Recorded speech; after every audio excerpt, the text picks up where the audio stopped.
700 cows, so that's a history.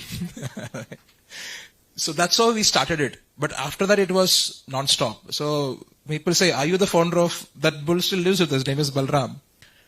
Yes. So he's as white as Balram is in the scriptures. It's like milk white. So we named him Balram.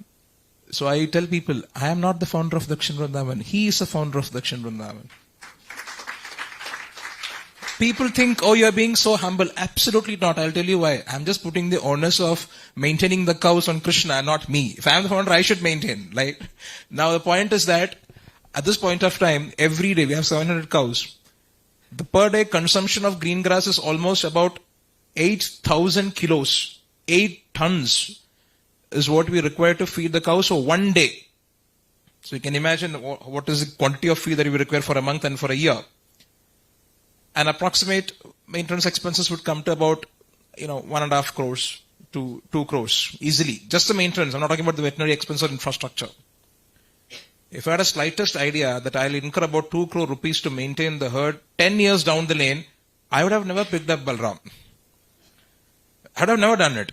So here we find the careful hands of the Supreme Lord who want his devotees to encourage in seva, to do kainkaryam as we call it in Sanskrit, and to engage in seva.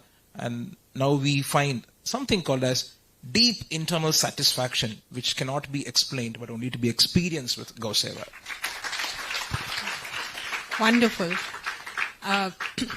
We have in our Puranas the famous fight between Vasishtha and Vishwamitra about a cow. Okay? And that fight continues in some way in these times also.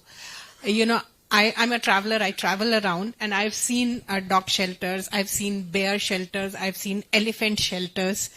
But somehow the Gau shelters are not as many. We have Goshalas. We have lots of Goshalas, mostly associated.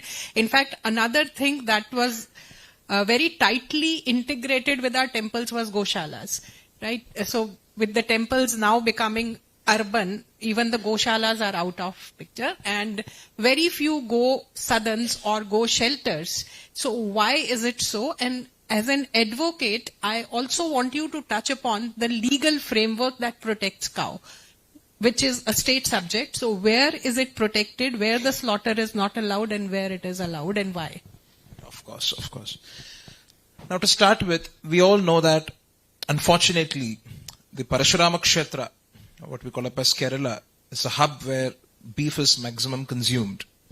But I happened to read through a document, a very interesting document. When the Portuguese came to trade in India, they were having a trade relationship with the Maharaja of Cochin. So the Maharaja of Cochin keeps an agreement on the trade agreement. I still have that document copy. He says, yes, you can trade here, you can do your practices here, religion here, but you will not slaughter cows in my land. So that is the agreement that Maharaja of Cochin keeps. Now, sadly, it is in that particular state that we have about 20,000 cows getting killed every single day. Every single day. It's a staggering figure. Now, why we don't have dog shelters? Why don't we have so much of Gau Sadans these days? For one, I'll tell you various reasons attached to it. To start with, you have to go a bit towards the scriptural aspect of cows. Now we are in Kali Yuga. We are all aware of that. We are in Kali Yuga. So the scripture speaks about the advent of Kali Yuga. Maharaja Parikshit, the grandson of Arjun, he comes and he sees that somebody had chopped off the legs of a particular bull. And there, scripture says, the Kali Yuga has started. So the attack and assault on cows is the first step of Kali Yuga. Because the nature of Kali Yuga is that anything auspicious should diminish. That is the Yuga Dharma, unfortunately. And anything inauspicious will actually prosper. That's how it is. Now, cow is the very symbol of prosperity. Why? We'll go into it later. But she is a very symbol of prosperity and she is a symbol of dharma. Now we know that, and things are slowly changing these days, But you know how hypocrite some of the so-called animal welfare organizations are. You know, they go on berserk during Diwali because the cracker scares the dogs. But they go absolutely on a hibernation mode during Bakrid. Why is it so? That is a paradox which we have never understood. Shafalek have been speaking about it in and out, and it has actually given them sleepless days, by the way. Anyways, so the point is that keeping a dog is considered as a fashion symbol. Well, dogs have to be respected. Dogs are very lovely, by the way. In our scriptures, every animal is sacred. Every animal is sacred. We don't consider any particular animal as inauspicious or non-sacred, never. And our scripture says, Panditaha Samadarshanaha. We see everybody equally. But obviously, for various reasons, cows are not mere animals. They are not mere animals. The reasons we'll get to it later.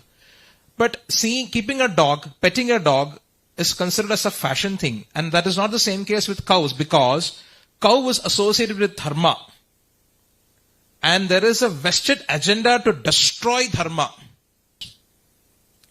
They are not mere animals. The reasons we'll get to it later. But keeping a dog, petting a dog, is considered as a fashion thing. And that is not the same case with cows, because cow was associated with dharma.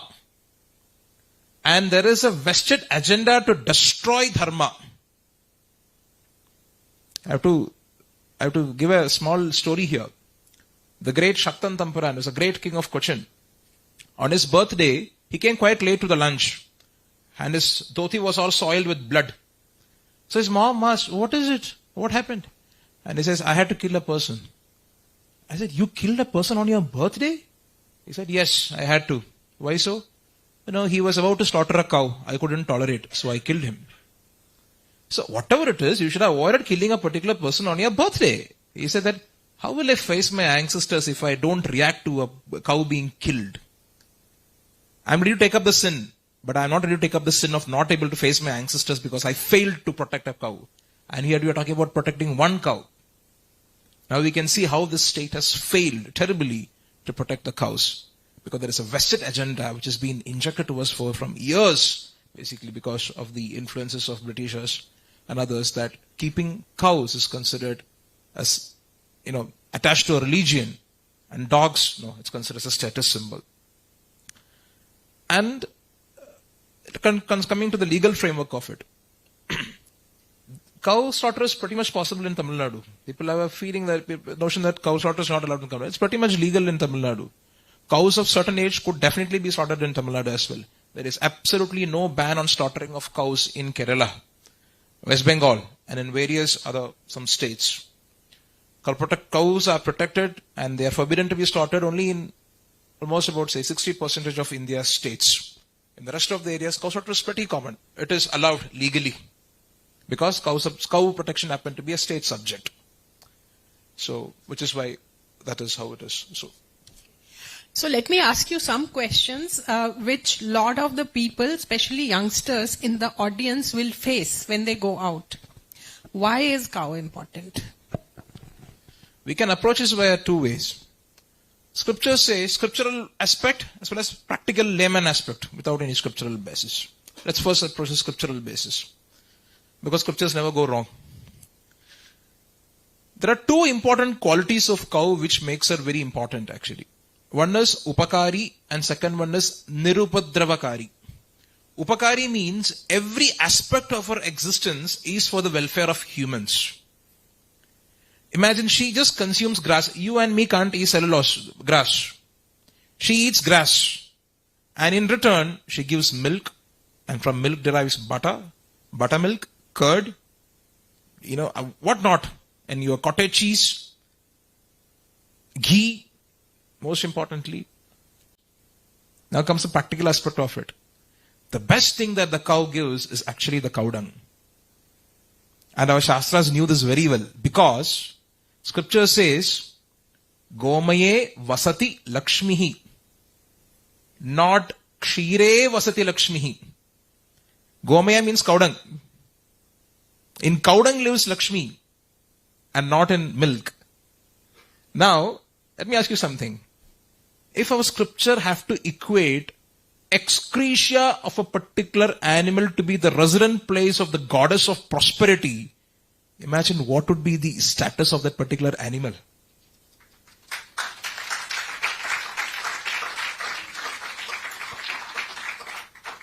We are talking about excretia of a particular animal. Now, let's take it hypothetically. It's quite bizarre, but let's take it hypothetically. You cannot go near the excretia of any other animal in this whole world apart from cow dung. Not even your own.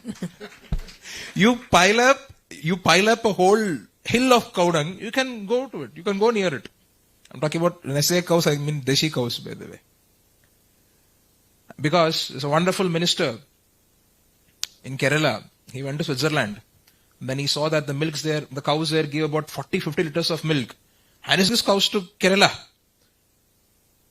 In Switzerland, where the temperature is about 5 to 10 degrees Celsius, he brought the cows from there to a particular place where the temperature is 45 degrees Celsius.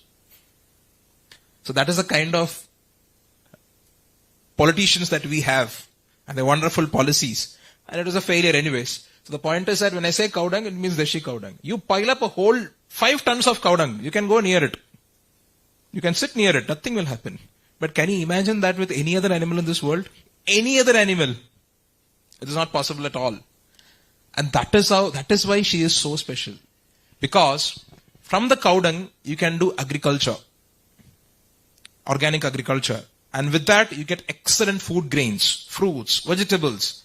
And by which you can actually get prosperity in 2 ways. One is through financial by selling it. And second thing is health prosperity. What has happened when we removed cow dung from the agricultural sector? We started feeding poison to the soil. Short-term money will definitely come. Ultimately, you have to give up all that money to the hospital because you will end up having cancers and other diseases. So prosperity here doesn't just mean bank balance. Prosperity here means your physical health also. That is the ultimate prosperity, by the way. So which is why cow is a symbol of prosperity, not because she gives milk, but because till the day she dies, she will give cow dung. Which is why we never considered cow to be a milk-producing machine. Cow was never considered a milk-producing machine. I'll tell you why. The nature's arrangement is just wonderful. To speak about cows, the smallest of cows, not the new generation, but the smallest of cows is actually Vechur. Vechur cows in Kerala. Small cows. They're only this much. You can keep it in your apartment. And the largest of the cows are found in desert regions of Gujarat and Rajasthan. Not just the physique, but also in terms of milk. In a place where you get rains for almost about 8 months a year, the cows gives the least liters of milk. 1 liter, 2 liters maximum that particular cow gives. And in a place where you have the scarcest of rains, that cow liters 20 liters of milk. Just imagine how wonderful the nature has arranged the hydration system for humans there. Because humans have no other method of hydrating there. You get a lot of coconut water. There are plenty of things to hydrate yourselves down south. But that's not the case in Rajasthan. So you have to consume a lot of buttermilk and things to hydrate yourself. So this is how nature has evolved. The whole thing of milk is only a bonus aspect. The real thing that cows gives is actually cow dung. And which is why we say that when you start observing cow, when you start respecting cow beyond the milk aspect of it, you will protect her till she dies, because she will give cow dung till she dies. And with that cow dung you can do agriculture. Till the day she dies, she'll give cow dung. No matter how old she is. She'll give cow dung. And with that you can do agriculture, and there comes prosperity. Now and we have Gomutra. Gomutra, most importantly, the Panchagavyas. The Gomutra. The urine and excretia of a particular animal is considered sacred and to be the resident place of Mahalakshmi, and we mop our place with cow dung to offer worship to the Devi Devatas. So, what can you speak about the status of that animal? She is not an animal. She is the personification of Devatas.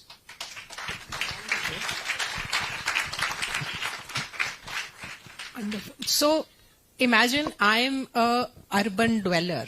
You know, I live in this IT town of either a Gurgaon or a Pune or a Bangalore or Hyderabad. I have no connect with cow. You know, how can I establish a connect when I'm living in an urban setting, getting my milk in a packet, and probably seen cows at one-off excursion from the school? how can we re-establish that connect with the cows? Run-off excursion from the school. How can we re-establish that connect with the cows? Most of the people here would have definitely seen the younger days where you had cows in your home. Alright? When I grew up in a traditional agrahara, and we did have a lot of cows, but by the time I was there was no cows. But my mom used to always take me to a house opposite to a house where they had cows, and I refused to eat without seeing that particular cow. And the mom used to tell me, your curd rice comes from this particular cow. So immediately there is a bond established. Okay, she is feeding me. But now we have no connection because we get milk in a packet. We don't know from what that milk is, what thing that particular milk is, what not. But the point is that it's not too late for us to establish our connection with the cows, because I feel that we are right now the most empowered to make connection with the cows, much more than before. Thanks to technology. I will tell you how. We can have Gau Sadans, where if each one of us take responsibility of maintaining one cow, and that cow is yours. Now we have technology, you can see that cow through pictures, videos, video calls. If our relatives are far abroad and we can't see them on a daily basis, we see them on video calls. Can't we have that establishment towards cows? Can't we use technology for dharma? To have a bond with a particular cow in a Gausadan? To cite an example, Shafali Akka, she has adopted a cow by name Subhadra. I have to tell her story, because no speech of mine goes without telling the story of Subhadra. Anywhere for that matter, because she is that special to us. Subhadra was taken to slaughter from Tamil Nadu to Kerala. And she came to us, she could not open her eyes. Her eyes was always closed. And there was, tears coming from her eyes. Cows doesn't have tear glands, by the way. But there were water coming out from her ears. And we have veterinarian. She was extremely, she was not comfortable in any workers going near her. And she was not comfortable in anybody going and feeding her. And she was very ferocious, would put it in that way. And the veterinarian came and he slowly examined, and he tried to open the eyes of the cows after putting anesthesia, of course. And he found there were green chilies inserted to the eyes of Subhadra.